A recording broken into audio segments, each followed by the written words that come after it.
Now that we know the parent function y equals e to the x, we can graph y equals e to the negative x using transformations. So this negative sign right here tells us that we have a reflect over the y-axis. So a reflect over the y-axis. So I'm going to plot my parent function. So this is y equals e to the x in between 2 and 7.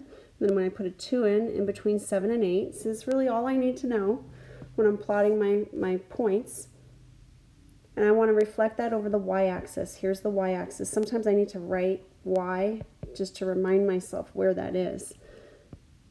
So the y-intercept is going to stay on the y-axis.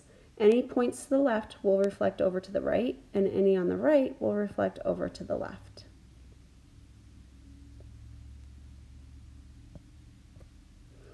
So we've got this graph right here.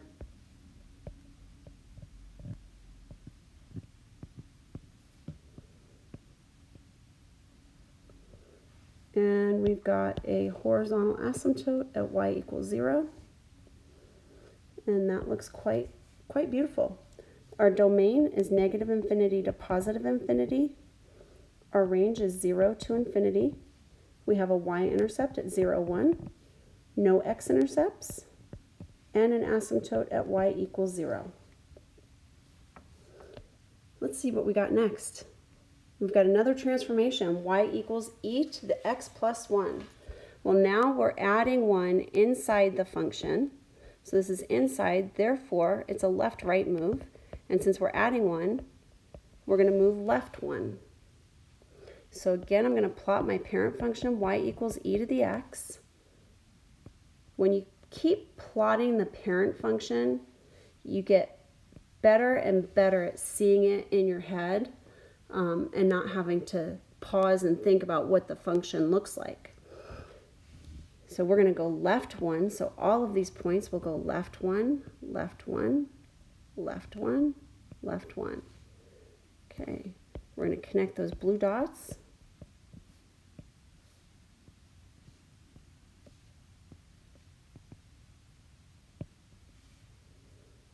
And I've got a horizontal asymptote at y equals 0.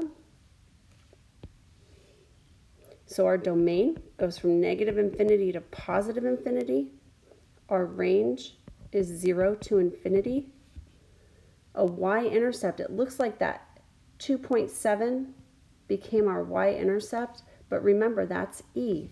So let's talk about our y-intercept. Our y-intercept is the value of y when x is 0, right?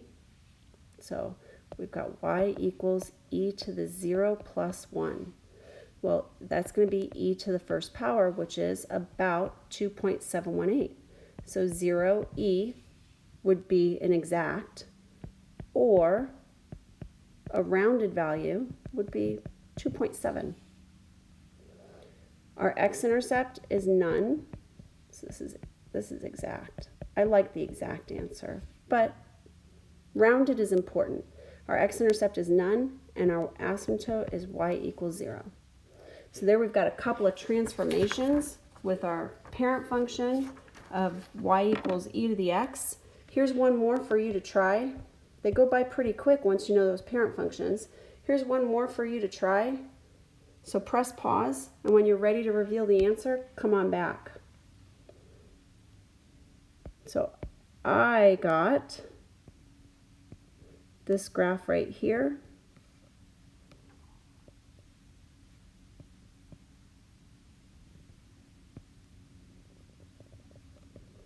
With an asymptote, let's see,